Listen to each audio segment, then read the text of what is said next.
Hey, what's going on, ladies and gentlemen? My name is Rage, and we are back today to unpack and fully review HAVOK's kit now that he has been actually added into the game, guys. And remember, his red star orbs are available, so make sure you guys take advantage of that limited time with the 15% boost. Obviously, getting the 7 red on him now rather than later is a way to take advantage of this promotion for sure. But remember, he's the last and final member of the STARJAMMERS team.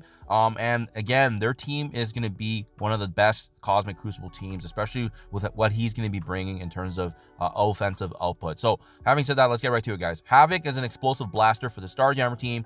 He has solid HP stats to keep him in the fight while he's punching holes through enemy teams. He applies key negative effects to enemies early in the battle, allowing you to choose an enemy to incapacitate with stun and trauma. He also creates chaos for enemies with barrier by blocking them from gaining immunity, lowering damage reduction on enemy, and if they have barrier, he does apply also disruption. In addition, when the enemy attacks him, a STARJAMMER ally or X-Men ally, and I love that nod to X-Men because you can slot him in later on for some theory crafting, he does counterattack with piercing damage, which becomes unavoidable and deals additional damage and if they have barrier. Remember, that's kind of the mechanic that these guys have, especially in the Cosmic Crucible setting.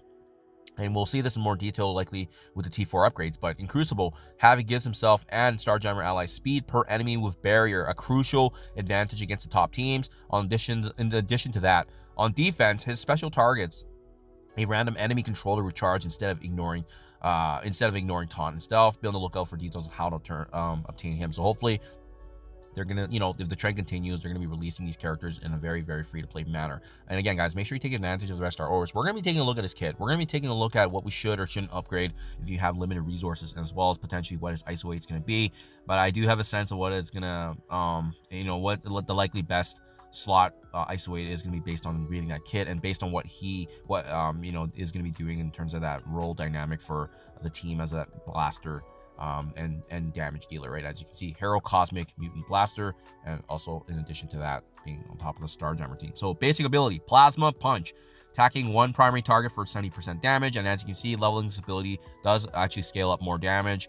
He's going to be able to chain actually to additional targets out on the level 2.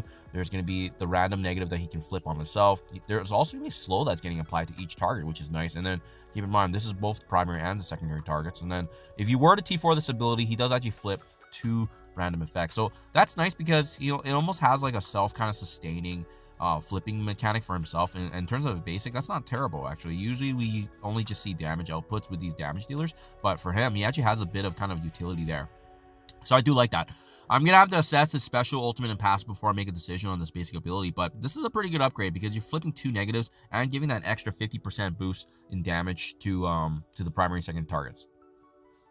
Energy Upheaval. So this special ability is gonna be his ability, it's gonna be crowd control in terms of a stun. So you can see here there's damage obviously being applied, but in Crucible defense, this attack a random enemy controller charge, and this is the one that ignores that taunt and stealth, right? So that's really nice. So it doesn't really matter who the enemy is, so as long as if their controller or charge, this is gonna actually target them. It's also can't be blocked or counterattacked, and that's a level 1, guys. We level this ability up. There's also going to be a heal block that actually lasts for this couple turns at level 4. Trauma is going to get inflicted. The stun also lasts for 2 full turns. That's huge.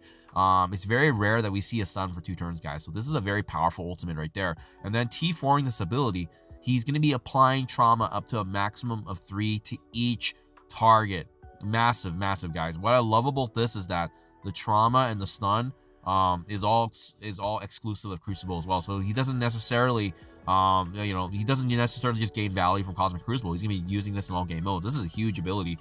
For sure, I would max this one out right away because that trauma is huge. In addition to a 2-turn stun, massive, guys. This is gonna give him a lot of control on the team. Localized Catastrophe. So this is the big ultimate that we know him for, the iconic ability, obviously with him charging up all his energy and blasting it, very similar to Cyclops. So attacking primary target for 80% piercing. This attack ignores defense up and also gains 100% damage if the primary target has a barrier. So you definitely want to be targeting someone with this ability when they have barrier because there's going to be more damage actually released. Defense down is also going to get applied additional piercing damage. On kill, he's going to be applying Safeguard to himself all Starjammer allies, and X-Men allies. So you really want this to be kind of a kill shot ability, because that way he's going to be actually granting that, right? And then it does sound like it's going to be on every time there's a kill. So that's pretty massive, guys. Level 6, prolonging the duration of the defense down by 1 on each enemy with barrier. So even better when there's actually more enemies with barrier. So very, very a good consideration and review there. You have to analyze that in real time when you're actually battling.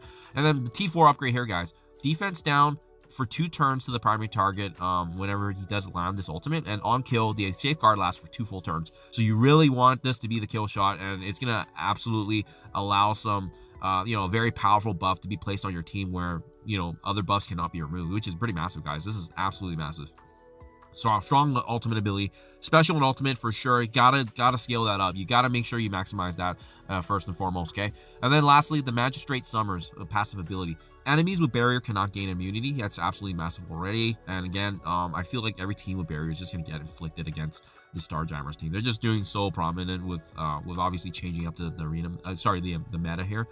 Crucible. This character and all Starjammer allies does gain the 5% speed for each enemy with barrier. So once again, scaling and getting that advantage against any of those teams with barrier.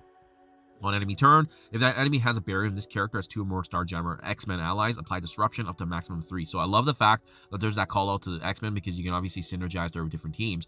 When an enemy attacks this character or Starjammer, remember this is the retaliation ability. He's going to be attacking for piercing damage. It's unavoidable, and he gains 50% damage if they also have barrier, which is massive, guys. Lower damage reduction of enemies with barrier, and then lastly, 100% piercing when an enemy attacks this character. So yeah, this is just like a free damage retaliation. Not the most important, because the special and ultimate give you the most value for what you're getting in terms of control and damage output, but passive for sure, right? So special, ultimate, passive would be the way I would upgrade things in terms of the order here. But also this basic, guys, this is still a really good ability that he can flip for himself. So this is a luxury ability. I will definitely leave this last, but for sure, having read all his abilities now and how it scales and how it does, he does need to focus on getting kills and whatnot.